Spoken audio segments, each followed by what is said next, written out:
اللہ کسی سے محبت کرے, اللہ کسی سے محبت کی شروعات کرے, اس کا منصب کیا ہوتا ہے, اس کا مقام کیا ہوتا ہے. آج تو ہم دیکھتے ہیں کہ صاحب 11ویں کا لنگر ہے, بڑا اسٹیج ہے, ممبر ہے, خوبصورت امامے ہیں, خوبصورت جبے ہیں, سامنے صاحب لائٹنگ ہے, بریانی ہے, لنگر ہے, اور ہم 11ویں شریف کا ذکر کر رہے ہیں. لیکن کبھی غوث اعظم کی تاریخ کو پڑھ کر دیکھو, قادریوں کبھی اپنے پیرانی پیر کی تاریخ کو پڑھ کر دیکھو کہ کیا انہوں نے صرف ساری زندگی یہ جو ہے وہ مرغے کھائے, کیا ساری زندگی انہوں نے جو ہے وہ اللہ اکبر خوبصورت لباس پہنا. یہ بیان کیا جاتا ہے کہ غوث اعظم ایسا لباس پہنتے تھے کہ اس وقت کے بادشاہ کو بھی میسر نہیں تھا, لیکن ان کی زندگی کی ابتدائی حالت کو دیکھو تمہیں پتہ چلے گا ان کی زندگی کیا ہے. اللہ اکبر کبیرہ. آپ کی گلی کی نکڑ پر ایک مجذوب بیٹھے تھے, اللہ اکبر, جس وقت آپ کو آواز آتی تھی اے عبد القادر جیلانی عاشق بنو گے یا محبوب بنو گے, تو آپ نے اپنی والدہ سے پوچھا اے میری ماں مجھے آواز آتی ہے کہ عاشق بنو گے یا محبوب بنو گے. آپ کی ماں نے کہا بیٹا عبد القادر, وہ جو گلی کی نکڑ پر بابا بیٹھتا ہے, لوگ جسے پاگل کہتے ہیں, لوگ جسے بیوقوف کہتے ہیں, اس بابا سے پوچھ لو کہ عاشق بنو یا محبوب بنو. غوث اعظم اس بابا کی بارگاہ میں کھڑے ہو گئے اور کھڑے ہو کر پوچھتے حضور بتائیے مجھے آوازیں آتی ہیں کہ میں عاشق بنوں یا محبوب بنوں. انہوں نے کہا بیٹا کل آنا, میں تمہارے سوال کا جواب بن جاؤں گا. دوسرے دن غوث اعظم تشریف لائے تو دیکھا کہ وہ وہاں بیٹھے نہیں تھے. ان لوگوں سے پوچھا کہاں گئے, کہا ان کا تو انتقال ہو گیا, کسی کو ان کا عقیدہ معلوم نہیں تھا, اس لیے ان کو اٹھا کر کوڑے دان پر پھینک دیا گیا ہے. اللہ اکبر کبیرہ. حضرت شیخ عبد القادر جیلانی میرے آقا غوث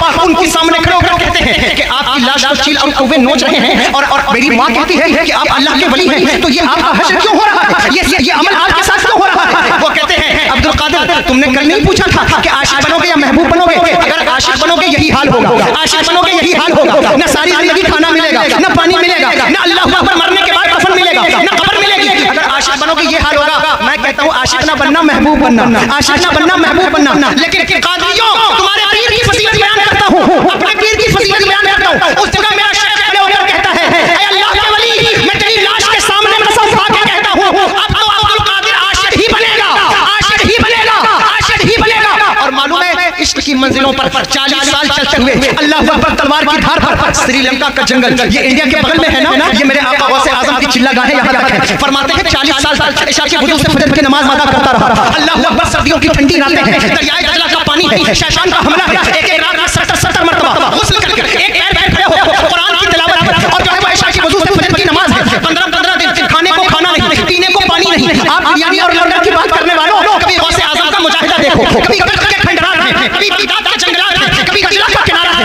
اللہ اکبر. کبھی جنگلات کی زندگی ہے, پتے کھا کر گزر ہو رہا ہے, نفس کو اس قدر مارا, نفس کو اس قدر مارا کہ خود فرماتے ہیں کہ کبھی کبھی بھوک کی وجہ سے میں غش کھا کر زمین پر آ جاتا, لوگ مجھے اٹھا کر غسال کے سامنے غسل کرنے والے کے سامنے رکھ دیتے کہ یہ دیکھو یہ انتقال